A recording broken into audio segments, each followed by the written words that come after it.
మామిడి పళ్ళ సీజన్ వచ్చిందంటే చాలు, మా వాడికి ప్రతిరోజు లంచ్ బాక్స్‌లో ఒక హాఫ్ కట్ చేసి ఇస్తాను.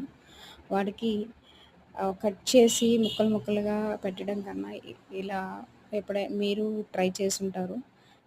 ఇలా కట్ చేసి హాఫ్ కట్ చేసి దాని మధ్యలో కట్ చేసి స్క్వేర్‌లుగా కట్ చేసి అలా చూస్తే వాడికి చాలా సంతోషంగా ఉంటుంది. మమ్మీ అలానే పెట్టు మమ్మీ అని అడుగుతుంటాడు. సో, మీరు ఎంతమంది మీ పిల్లలకి లంచ్ బాక్స్‌కి మామిడి పండు పెడతారో నాకు కమెంట్ సెక్షన్‌లో కమెంట్ చేయండి. చాలా బావుంటుంది కదండీ మామిడి పండు. వాడు మార్నింగ్ హాఫ్ తింటాడు. అలా లంచ్ బాక్స్‌కి కూడా హాఫ్ పెట్టు మమ్మీ అని అడుగుతుంటాడు. సో, ఇలా లంచ్ బాక్స్ రెడీ చేశాను. అండ్ ఆలు కర్రీ అండి.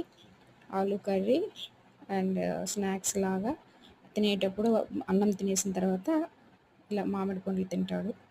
చాలా బావుంటుంది కదా!